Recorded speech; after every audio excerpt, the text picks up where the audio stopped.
When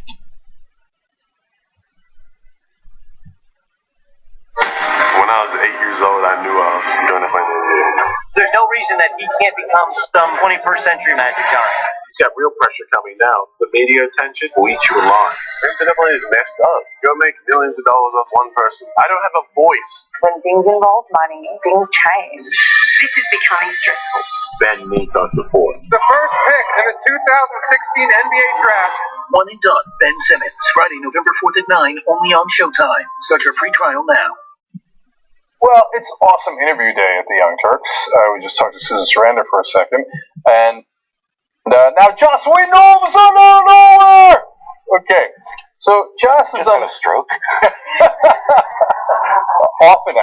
often on the air it appears. Couple of things he's done that you might know: Buffy the Vampire Slayer, Angel, Firefly, The Avengers, Agents of S.H.I.E.L.D.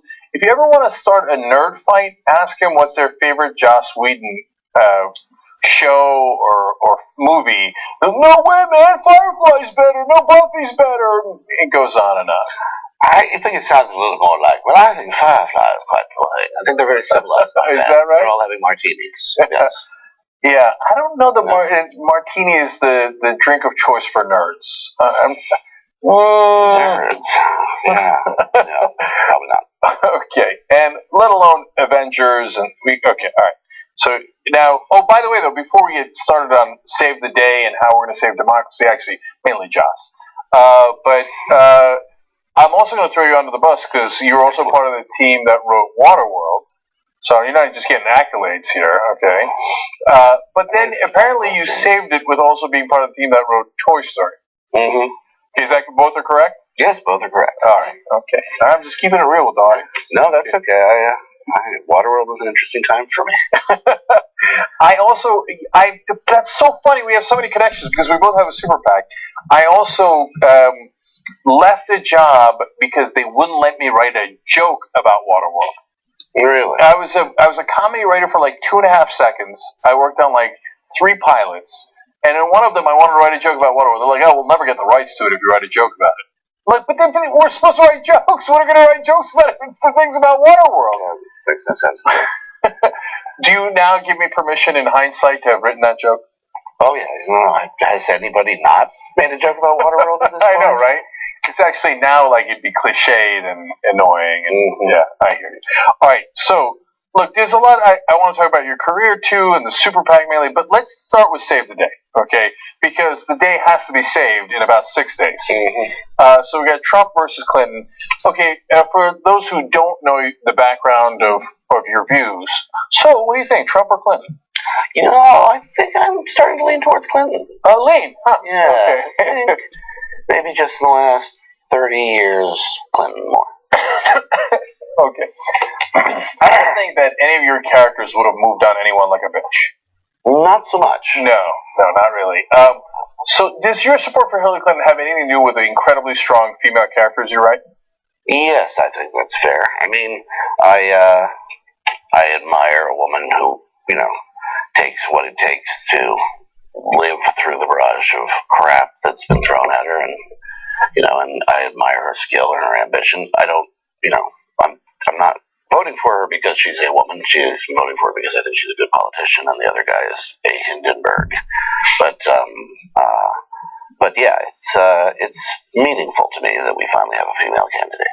Yeah. So I want to talk to you about what happens if we have to brace for impact on the Hindenburg in a little bit. But first, let's talk about how maybe we could avoid that. So you started a super PAC. Is it to mainly register people to vote? Is it mainly to dump on Trump? What's the purpose? It was the purpose was always to get out the vote, and that meant getting people to register. We've got about almost 50,000 people registering on our site since we started, and then getting them on the day out to the poll, to actually do the job and vote.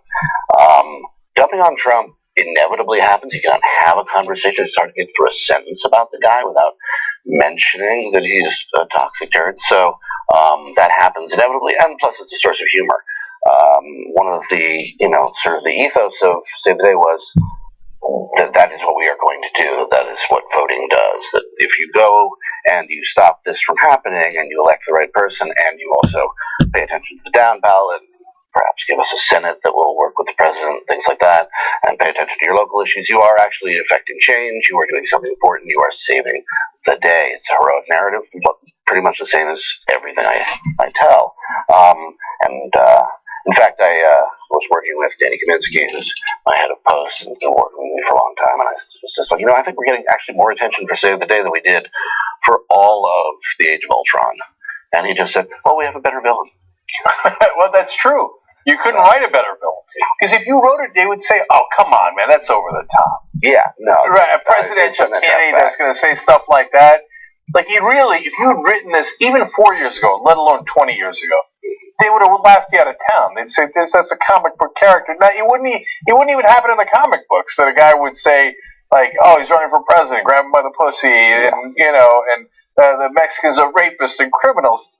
It's, what it kind of reminds me of? I don't know if you ever saw Machete. But, like, the characters there were supposed to be over the top. And the villains were super over the top. I think they might be under Trump's top. Yeah, no, he doesn't have a limit. He said he could shoot somebody and it wouldn't cost him any voters. I think he was right. No, we did a story about that today on the Young Turks, Josh, where we talked about how women are now saying, oh, I don't care if he sexually assaults people. That's his own supporters. Our reporters, CNN's reporters. We had all these women who were like, one of them said, just grow a pair and get over it. So now, like, he said he could shoot people, but apparently, no, he can literally sexually assault people and nobody would care. And his supporters don't care. But you know what I liked about Save the Day? Is that I'm so used to, and honestly secretly a little annoyed at, all the register to vote things that are so blandly nonpartisan. Like, oh, we don't want to offend. And so, hey, it could go either way, but we'd like to have you register to vote even though we haven't excited you at all about why you might want to do that. And the first thing that I watched when I was getting ready for this was the Chris Pine one that you guys just released. I'm like, wait a minute. This is totally partisan. It's totally making fun of Republicans. I'm like, I can see that. It's definitely happening. So I want to show the audience to give them a sense of it, okay? I want to see it. Yeah, so this was just released. Let's watch it. I will say at first we had such high hopes for Leonard.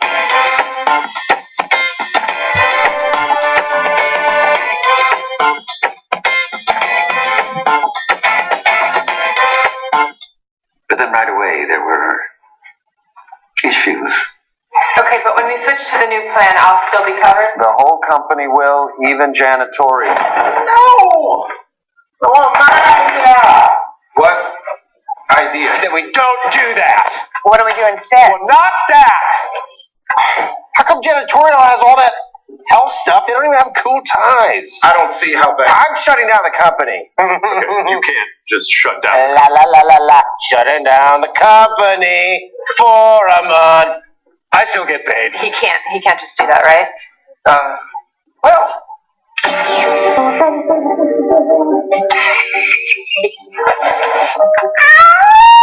The company bylaws are, well, they're weird. Jesus, are you okay? That's insane. We need to get rid of that thing. No, can't. Has to be unanimous. Microwave stays. But it's dangerous. No one wants it here. He gave me money, and he may also give me a job when I leave her. So tough titties. All right, everybody, this is Bob. He's going to help us untangle those legal issues so we're not waiting on key decisions. I hate Bob. Why? Because you chose him. I want a cool boss. Pick someone that I like. Okay, well, some of our clients can. I'm not letting anybody meet Bob, so no one look at Bob. Huh? Nobody look at Bob.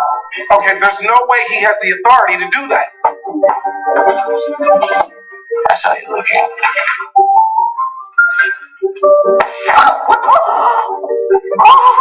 Science isn't in the Bible!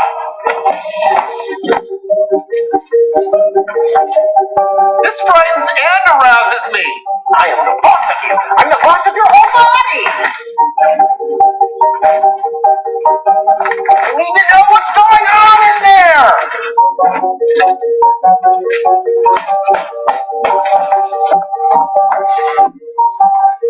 Where's the cake? bring me the cake. Oh, we shoot in the cornfield. Well, the thing is, Leonard, you can't do anything to me or my cool Jack.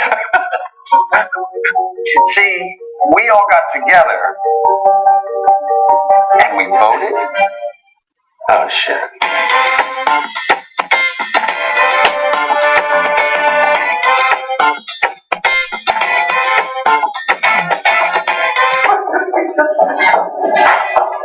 You're so good behind me, right?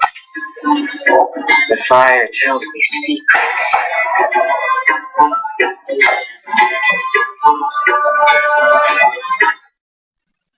So, as I'm watching that, at first I thought, what if your coworker was like, Congress is the theme of it, etc., obviously.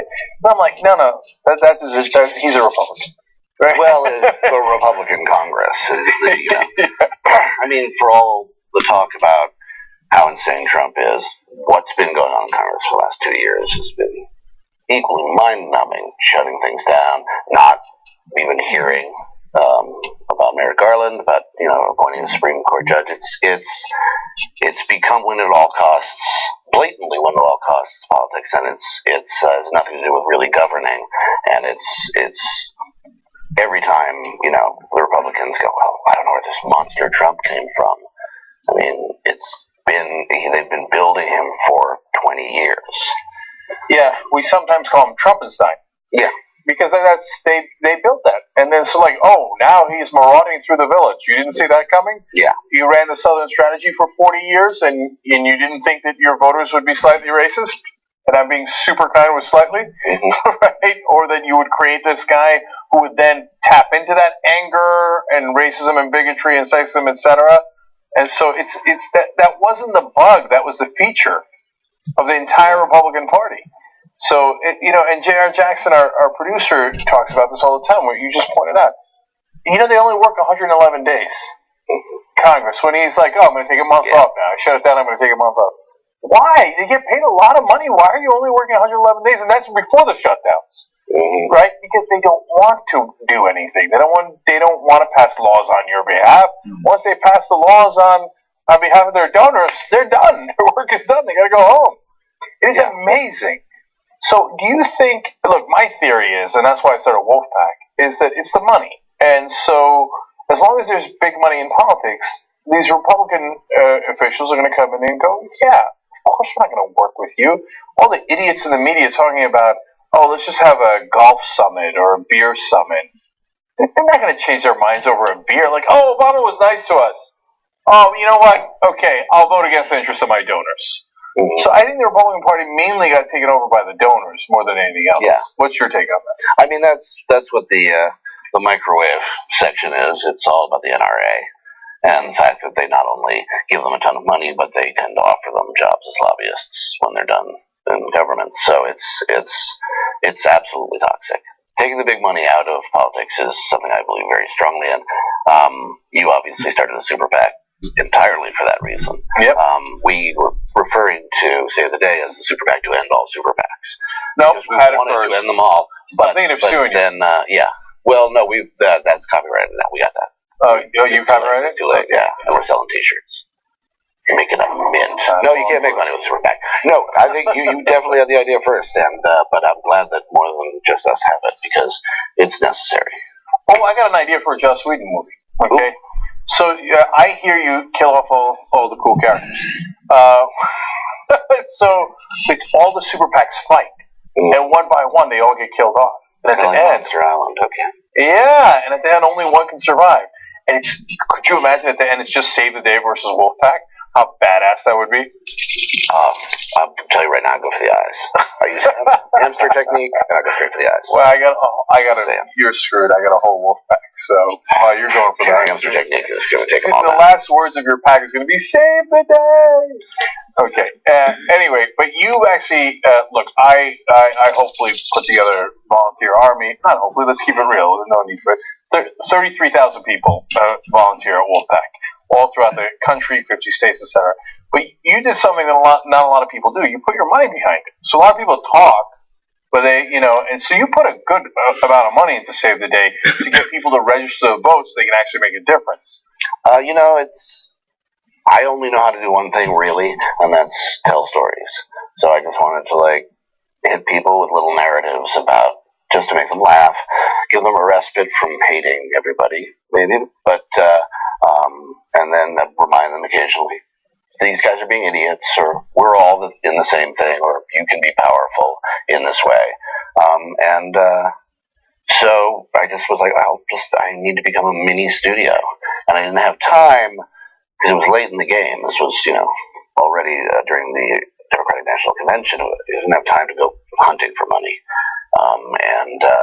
I've always saved mine, so I'm like, I'm just going to take a big chunk and just keep putting it in until the day of the election, because I feel like this is one of those times where when they say, "What did you do?"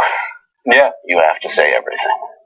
Yeah, because I did this story yesterday about how at the time that Hitler was rising, there's a book called Ascent that talks about it. New York Times recently reviewed it. You go through the newspaper clippings as they did in the book. It says, "Oh, he's just a dunderhead, a feckless guy, not going to be able to take power, right? He won't be able to get anything done." And you hear it, and you're like, Jesus Christ, that's exactly what they're saying about Trump. And I mean, how worried are you? We're 6 days out here, and he's in the last two polls leading by one nationally, leading by four nationally in the LA Times poll. Now, there's some that Hillary Clinton is leading to. A combination of the polls, she's up by a little less than 2 points now. How could she be this close? This, okay, you know what? Let's talk about that one at a time. First, how worried are you? Because now it looks like, according to the pollsters, about a 1/3 chance that he wins. He wins. Yeah, no. I think the weekend with the Comey and the emails, and that's just, sort of upending things. There was a moment where we all went, I think maybe we should concentrate on the Senate. I think we might actually do this. And then we just sort of got kicked in the face. And it's been really disheartening, but at the same time, I always approach it that it is either a dead heat or, we're going to lose. Like, you got to get out there and do as much as you can, don't rest until it's called, because, I lived through 2000, and so you can't look at that and not go, okay, every single time, everything matters. I mean, everybody is like, vote doesn't matter, electoral college, and it's like, difference of 500 people, that's what you're fighting for all the time, besides all the down ballot stuff. Yeah, and of course, was part of what was so frustrating about 2000 is that afterwards, all the newspapers got together, New York Times, Gannett, its Associated Press, they counted, and by every measure, hanging Chads, overcounting, under Chads, over Chads, all that stuff, Al Gore had won Florida by every recount. But even the 532 votes in a moment in time made a difference.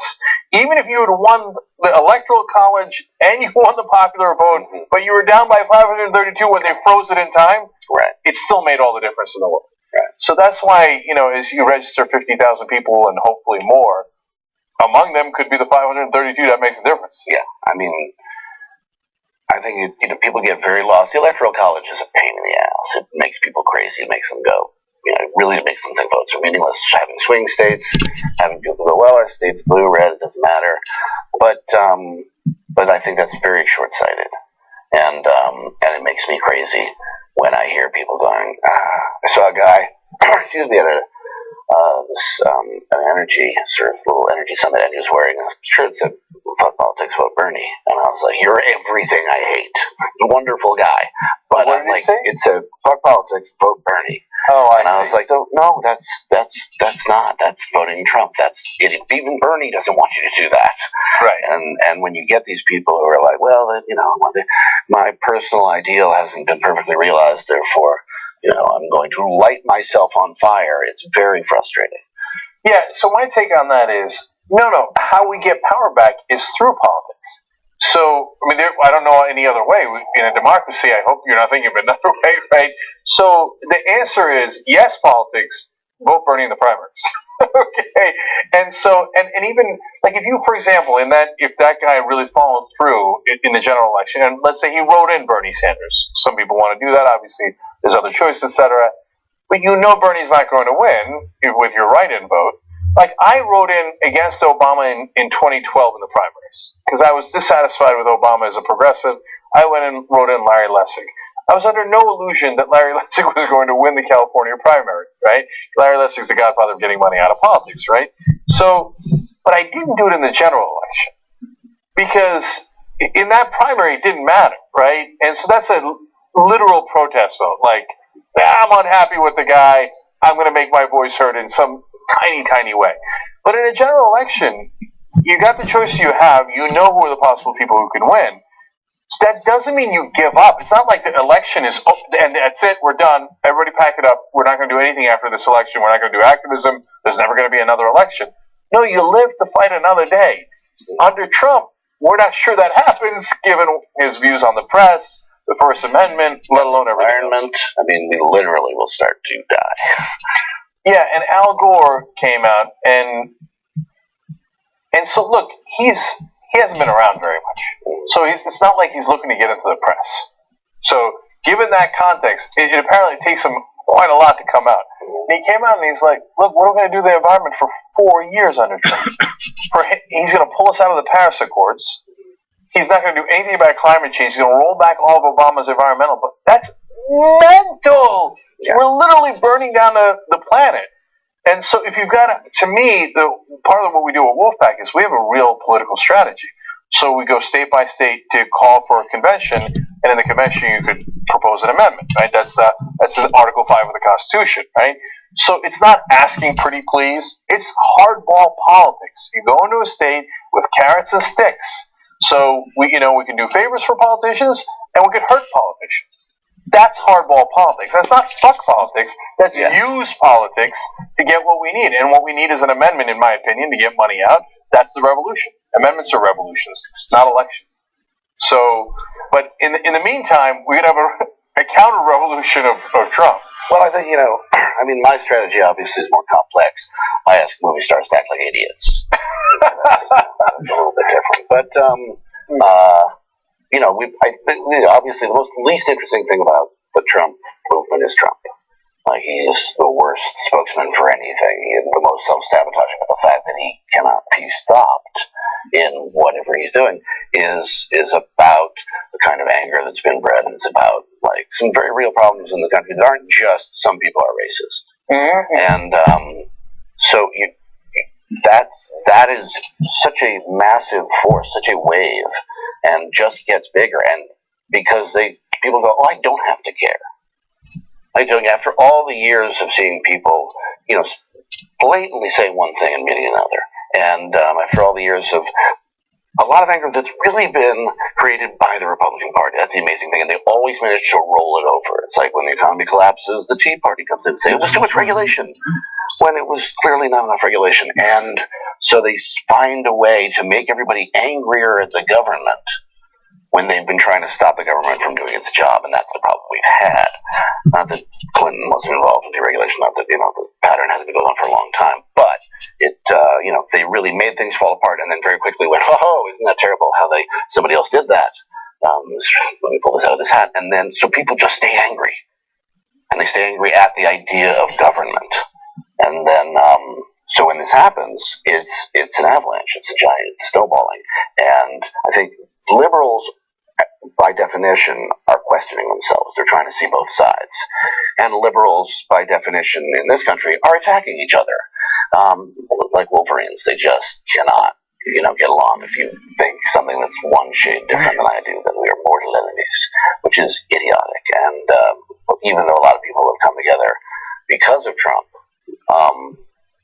it's still, I think people don't really understand what the Trump movement is. It's not that guy is so idiotic it can't happen. It's not about that guy.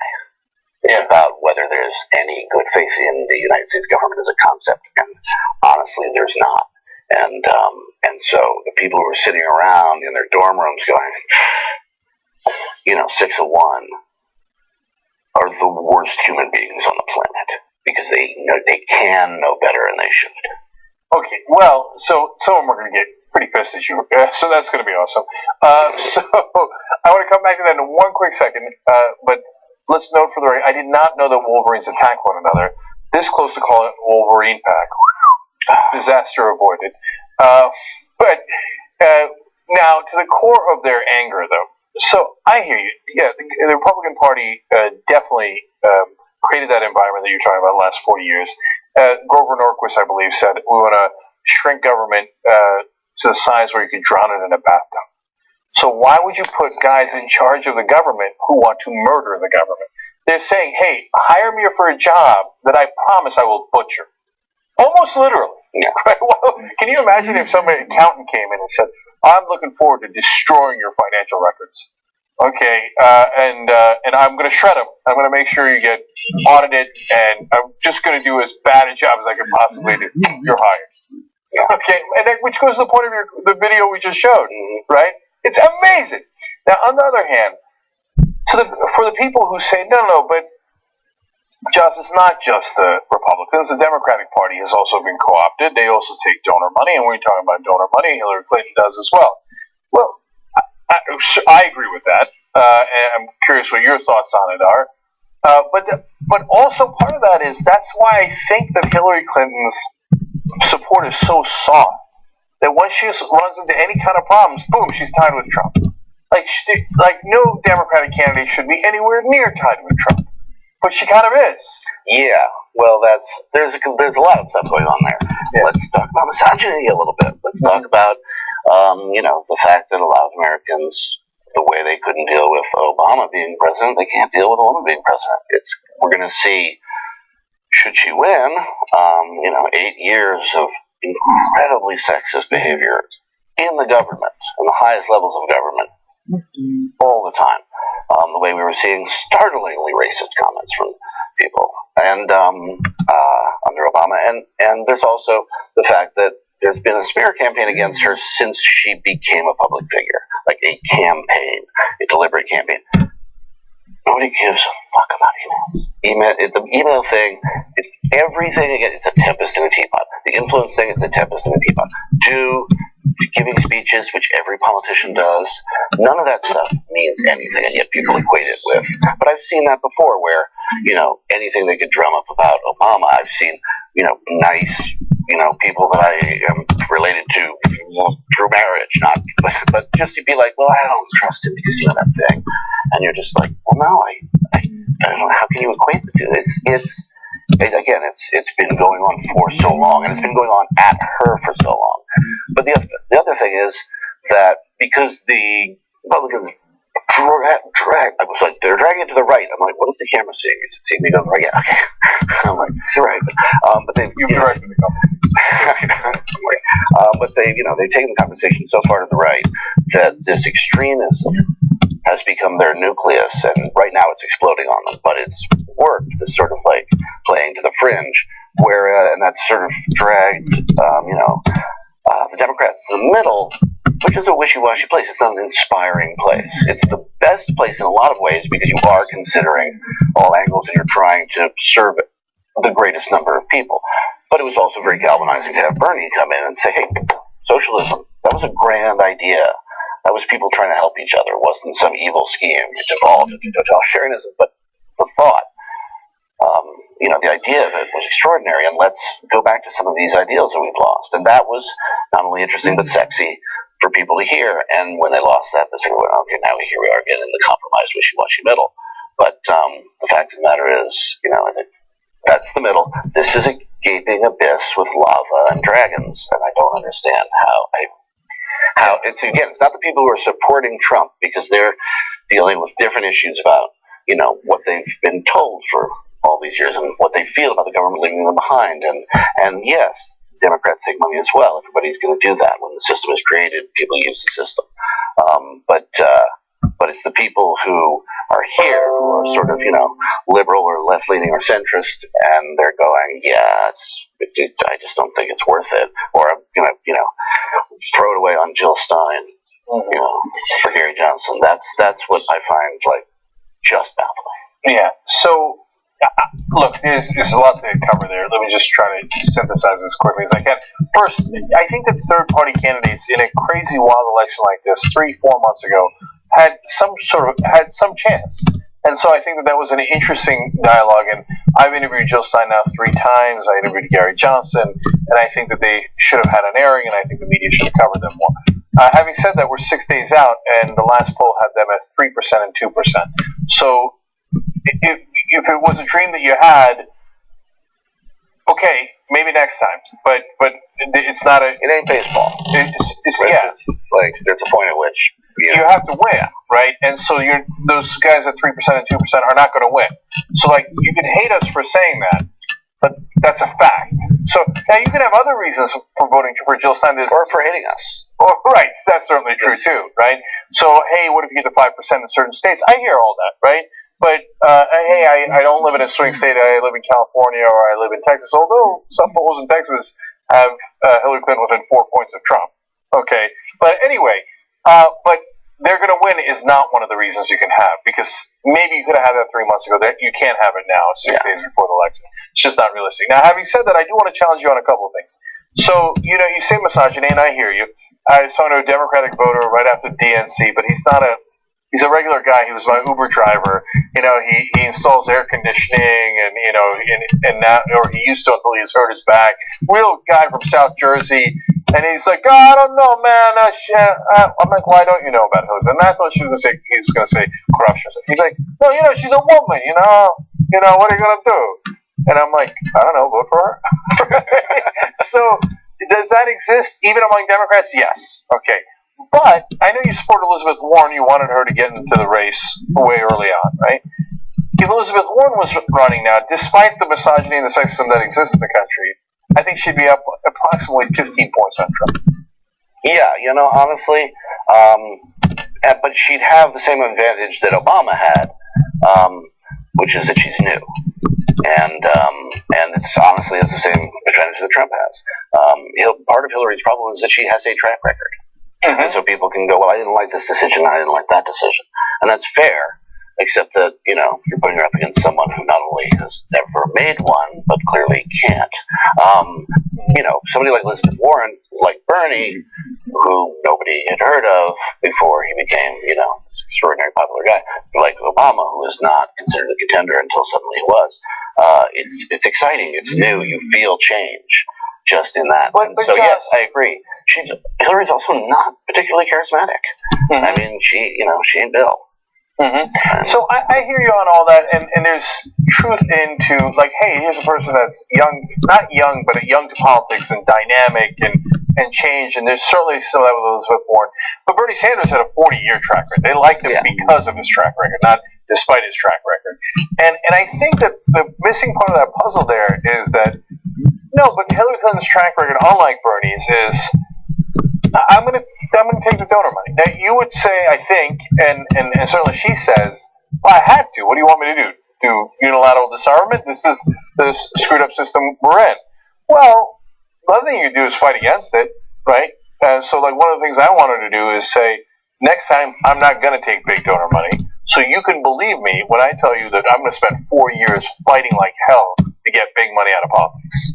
Right? Well, but she won't do that. I literally asked her campaign. They're like, right. No, of course you're going to keep taking big money. Right? And so that's why people they're jaded. And I think rightfully so. That is true. I would say that I think, it was the things that Bernie was saying more than his actual track record. I don't think his actual track record is that stunning. It's just the formula that he had now was the thing that people really wanted to hear. With Hillary, yeah, I agree that big money should come out of politics 100%. I also agree that there are several incredibly pressing issues that are, life or death that need to be addressed. And right now, assuming she gets into office, we have no idea whether she's going to have a Senate who will work with her to do anything. Mm-hmm. You have to come in with a bunch of platforms and then find out which ones you can actually make happen. And it may be that money in politics would be something that would be great for her to talk about, and it's not a priority for her. It may be that they didn't feel like that was a sexy enough issue. I'm not sure, because there are so many. But this campaign stopped being about issues. Mm-hmm. It's only, because I live in my echo chamber, and I look at Twitter and all the comedians and funny and smart people, and they're just going on about, look, he's so terrible, and these allegations about raping a child, and these and all these women coming forward, and these fraud, and all these terrible things, which should have disqualified him from being a candidate a long time ago. But nobody's talking about issues anymore. Nobody's saying, we really need to deal with this about environment, that this is what we need for education. That's all gone now. It's like, well, we don't trust her. Well, we don't like him. And that in itself, I think, is so toxic. That for her to say, hey, I'm going to take money out of politics at this point would be, if not disingenuous, certainly not useful. Yeah. Well, I hope to God that she tries. I'm not holding my breath. Yeah. And I think it's an overwhelming issue. But at the same time, the main thing that we agree on, Joss, is we are staring into the abyss. And I'm not sure that people get a sense of the gravity of it. And so not only has he done all those horrific things, that we've been over that, right? Everybody's been over that. But he's also grotesquely incompetent. And people forget the damage that can cause. I say forget because we had George W. Bush. He's even worse than Bush. And Bush left office with about a 24% popularity rating because even Republicans were like, ooh, that was embarrassing. The greatest economic crash of our lifetimes, the greatest foreign policy bungle of our lifetimes in Iraq, etc. And let alone that he didn't protect us on 9/11, let alone that he didn't catch bin Laden, let alone everything, right? And so when you have a serial bungler like Donald Trump, in the great, phrase of Ann Richards about George Bush, he was born on third base and thought he hit a triple, right? Trump was born on third base and thought he kicked the field goal. So, he is worse than Bush. God, the trouble he's going to put us in. And anytime people say, oh, he won't really do it, I'm like, oh no, we're in a lot of trouble. Because that is the number one warning sign for you're taking him too lightly, and he might actually do the monstrous things he says he's going to do. And people are like, well, he's going to leave that to the people around him. The people around him are Mike Pence. Mike Pence is a terrifying thing. Let alone Newt Gingrich and Chris Christie and the bumbling yes men that he surrounded himself with his whole career. And Ben and Ailes, who are two of the creepiest people. I mean, he's made a public statement like, it's like Sinister Six, Suicide Squad. It's like, who are the worst people? I want only them. I only want the worst. That guy has a shred of humanity. Get him out of here. Get him out. It's ornery. It's like, I want to see how bad I can make it and still have you vote for me. Yeah, you accidentally did a good Trump impression in the middle there. Get him out. Get him out. That's what he does at the rallies. Yeah. All right. You guys got to get out and vote. So save the date. That's what it's all about.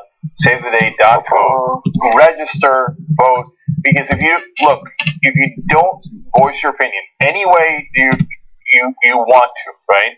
If you don't vote, then you lost your voice. What's the point of a democracy if you don't participate in it? What's the point of getting worked up about any of this stuff if on the day that it matters, you don't vote? So that's why I love what you're doing, Johnson. I really appreciate you coming on the after. Thank you. I appreciate what you're doing. All right, thank you.